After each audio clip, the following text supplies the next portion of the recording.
Assalamualaikum warahmatullahi wabarakatuh. Perkenalkan, nama saya Putri Nur Fajri, NIM 2021010100023. Di sini saya dari kelompok 3 akan menjelaskan materi tentang madrasah sebagai lembaga sosialisasi dan pembentukan karakter anak. Jadi, pendidikan itu sangatlah penting bagi setiap individu, terutama bagi generasi-generasi muda, karena kemajuan Indonesia itu bergantung pada generasi muda atau calon penerus bangsa. Namun saat ini banyak para generasi muda atau siswa yang kehilangan semangatnya atau semangatnya semakin berkurang.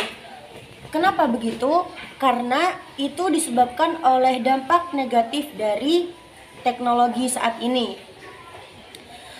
Maka dari itu, selain sekolah berfungsi sebagai lembaga sosialisasi anak, sekolah juga berperan sebagai pembentukan karakter anak dengan tujuan membentuk karakter yang baik, membentuk kepribadian yang baik, moral yang baik, dan lain sebagainya.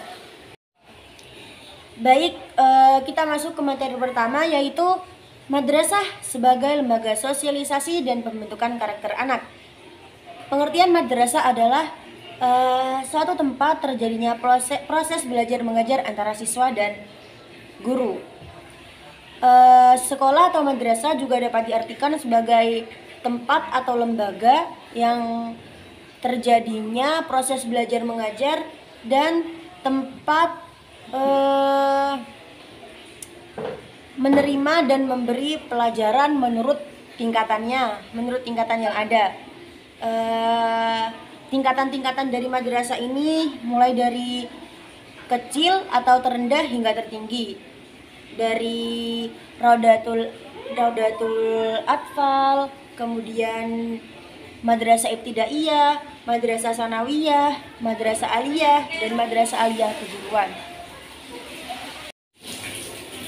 Kemudian sosialisasi itu adalah sebuah proses belajar dari anggota masyarakat untuk mengenal suatu kebudayaan yang ada di masyarakat tersebut. Biasanya sosialisasi yang ada di sekolah itu dilakukan oleh guru dengan cara membimbing siswa tentang peraturan yang ada, sehingga siswa dapat berperilaku sesuai dengan aturan atau norma yang ada di sekolah, dan siswa dapat menjadi siswa yang baik. Madrasah juga dapat dikatakan sebagai wadah pembentukan karakter anak. Karakter ini merupakan cara berpikir dan berperilaku yang unik serta khas dari setiap orang. Pendidikan karakter adalah usaha secara sadar dan sengaja atau terencana yang dilakukan untuk mendidik dan membiasakan anak membangun karakter dari dalam dirinya sehingga dapat bermanfaat bagi diri sendiri maupun orang lain. Pendidikan karakter ini bertujuan untuk menanamkan nilai-nilai karakter yang baik kepada peserta didik seperti pengetahuan, kemauan, kesadaran, dan lain-lain. Pendidikan karakter ini juga berkaitan dengan pendidikan moral yang bertujuan untuk melatih kemampuan peserta didik secara berkelanjutan atau kontinu agar terbentuk karakter yang lebih baik lagi. Ada 3 unsur pokok dalam pendidikan karakter, yaitu yang pertama adalah melakukan kebaikan atau doing the good, kemudian yang kedua adalah mengetahui kebaikan atau knowing the good,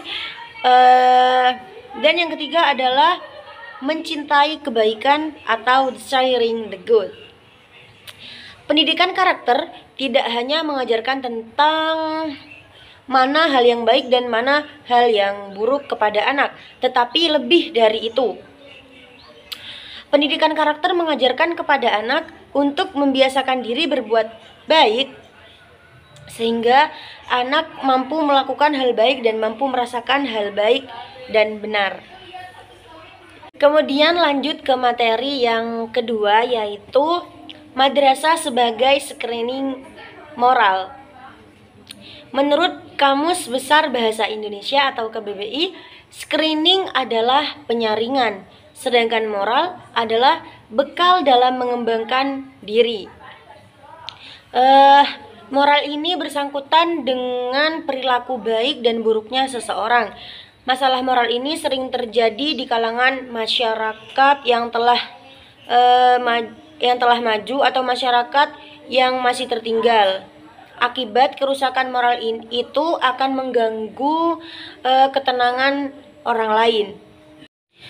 Saat ini banyak sekali kalangan remaja yang melakukan perilaku yang menyimpang, terutama di bidang pendidikan yang sangat sering terjadi. Biasanya penyimpangan yang terjadi ini seperti penyimpangan moral. Tetapi penyimpangan ini tidak hanya terjadi pada kalangan remaja saja, namun pada masyarakat yang sudah lanjut usia juga. Hampir setiap hari, bahkan setiap saat, kita menyaksikan pelanggaran moral seperti adanya kekerasan, pelecehan seksual, korupsi, pemalsuan ijazah, perkelahian, pembunuhan, dan lain sebagainya. Sehingga untuk mengurangi penyimpangan moral tersebut, maka perlu adanya pendidikan moral bagi setiap orang. Sekolah atau madrasah ini adalah lembaga pendidikan yang berfungsi sebagai pencetak generasi yang bermoral dan berintegritas tinggi. Sekolah atau madrasah ini menjadi daya tarik masyarakat baik dari kalangan bawah maupun dari kalangan menengah ataupun atas. Sekolah atau madrasah juga berhasil mengubah pola pikir masyarakat. Pendidikan yang telah dianggap sebagai dasar perbaikan dan pembentukan watak dan moral manusia. Pendidikan moral untuk anak akan merubah pola pikir anak sehingga ketika sudah dewasa nanti akan menjadi orang yang lebih bertanggung jawab dan menghargai sesama. Kemudian, screening atau penyaringan ini berdasarkan kemampuan peserta didik mengenai penguasaan, pengetahuan, kompetensi, termasuk juga moral. Untuk mempersiapkan generasi yang mampu mengemban tanggung jawab bangsa, maka pendidikanlah yang berperan dalam mengemban para generasi penerus bangsa agar siap membawa bangsa ini menjadi lebih baik dan mampu menghadapi tantangan era globalisasi dan modernisasi, baik itu melalui pendidikan formal maupun non-formal. Dalam suatu bangsa atau negara bisa dilihat dari moral para penerus bangsanya. Jika moral anak bangsa itu baik, maka bangsa tersebut juga akan baik. Tetapi sebaliknya, jika moral anak bangsa itu buruk, maka bangsa itu juga akan buruk. Para anak bangsa atau pemuda lah yang akan melanjutkan perjuangan para pahlawan bangsa ini. Semakin diabaikannya pendidikan moral di Indonesia, maka akan semakin banyak perbuatan buruk yang tidak sesuai dengan norma dan aturan hukum yang ada. Indonesia dengan karakter budaya yang cukup religius, yang mana mayoritas masyarakatnya mempunyai agama dan kepercayaan masing-masing. Sudah seharusnya negara yang beragama mempunyai masyarakat yang bermoral baik, karena setiap agama selalu mengajarkan berbuat hal yang benar sesuai norma dan nilai yang berlaku. Jadi sekolah itu termasuk lembaga atau tempat screening moral atau penyaringan moral, yang dimana para guru dituntut untuk memberikan bimbingan kepada siswa yang seringkali melanggar peraturan dengan tujuan agar siswa memiliki moral yang baik. Lanjut, materi yang ketiga adalah madrasah sebagai pembentukan kepribadian. Kepribadian ini merupakan sesuatu yang menggambarkan ciri khas atau keunikan seseorang yang membedakan orang tersebut dengan orang lain. Sekolah memiliki peran yang sangat penting dalam pembentukan kepribadian peserta didik. Sekolah juga dapat juga sebagai tempat menambah ilmu pengetahuan yang tidak bisa kita dapatkan di tempat lain. Namun sekolah tidak hanya berperan sebagai tempat menambah ilmu saja, tetapi tempat pembentukan karakter atau kepribadian juga. Salah satu contoh, anak yang tidak memiliki kepribadian yang baik, misalnya anak yang broken home, atau orang tuanya bercerai. Atau sudah tidak satu rumah lagi. Anak yang berada pada situasi seperti itu biasanya cenderung mengalami stres dan akhirnya menjadi anak yang nakal. Karena anak tersebut kurang didikan dari orang tua dan biasanya orang tuanya kurang rasa peduli terhadap anaknya. Nah, di situ sekolah memiliki peran yang sangat penting untuk membentuk kepribadian anak didiknya agar menjadi lebih baik. Seorang guru harus menjadi suri tauladan bagi peserta didiknya, karena jika guru berperilaku buruk maka siswa akan menyepelekan guru tersebut atau bahkan siswa akan meniru perbuatan buruk dari siswa tersebut. Maka dari itu, guru harus memberikan contoh perilaku yang baik agar peserta didiknya dapat meniru perilaku tersebut. Pembentukan karakter dan kepribadian anak biasanya cenderung akibat sering melihat orang di sekitarnya. Ketika di rumah, maka orang yang diamati adalah orang tua dan orang yang lebih tua di keluarganya.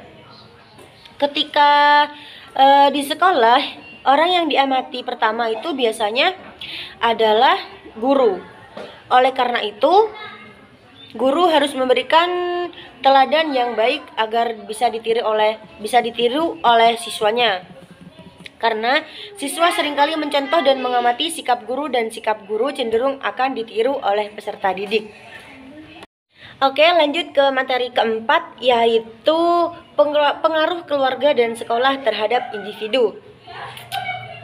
Lingkungan keluarga merupakan lingkungan pendidikan yang pertama kali, karena anak pertama kali menerima pendidikan dan bimbingan dari orang tua atau di lingkungan keluarga. Anak juga paling sering berinteraksi dengan keluarga dibanding sekolah atau guru. Jadi, lingkungan keluarga merupakan lingkungan pendidikan yang paling pertama diterima oleh anak. Lingkungan keluarga dapat mempengaruhi prestasi belajar anak. Keluarga sangat memberikan pengaruh terhadap prestasi belajar anak. Kemudian, faktor-faktor lingkungan keluarga yang mempengaruhi prestasi belajar anak antara lain, yang pertama adalah cara mendidik orang tua, kemudian hubungan antar anggota keluarga, yang ketiga keadaan ekonomi keluarga, yang keempat suasana rumah sehari-hari, dan yang kelima adalah orang tua yang mengerti. Kemudian faktor-faktor lingkungan sekolah yang mempengaruhi prestasi belajar anak antara lain adalah kurikulum, metode mengajar, metode belajar, hubungan antara guru dengan peserta didik, hubungan antara sesama siswa, waktu sekolah, fasilitas sekolah, disiplin, keadaan gedung sekolah. Kemudian pengaruh lingkungan keluarga dan lingkungan sekolah terhadap prestasi belajar siswa. Prestasi belajar siswa ini ditentukan oleh dua lingkungan tersebut, yaitu lingkungan sekolah dan lingkungan keluarga, secara positif dan signifikan. Maksudnya, lingkungan keluarga dan sekolah secara positif dan signifikan berpengaruh terhadap prestasi seorang anak. Maka dari itu, perbaiki lingkungan keluarga agar anak dapat merasakan kenyamanan dalam belajar. Begitu pula dengan sekolah, perbaiki lingkungan sekolah agar peserta didik dapat belajar dengan nyaman. Lanjut, pengaruh lingkungan sekolah terhadap prestasi belajar siswa. Lingkungan sekolah ini juga memiliki peran yang sangat penting, karena lingkungan sekolah ini merupakan lingkungan pendidikan yang kedua setelah keluarga. Selain itu, lingkungan sekolah berfungsi untuk melanjutkan pendidikan anak di lingkungan keluarga dengan guru yang akan menjadi pengganti dari orang tua. Lingkungan sekolah adalah lingkungan untuk siswa menuntut ilmu secara resmi dan formal. Dengan begitu, salah satu cara untuk mengoptimalkan prestasi belajar siswa adalah dengan mengoptimalkan lingkungan sekolah siswa dengan cara meningkatkan kreativitas dan kualitas guru dalam metode mengajar materi kepada peserta. Nah, jadi itu sedikit penjelasan dari saya tentang madrasah sebagai lembaga sosialisasi dan pembentukan karakter anak. Terima kasih, kurang lebihnya mohon maaf. Wassalamualaikum warahmatullahi wabarakatuh.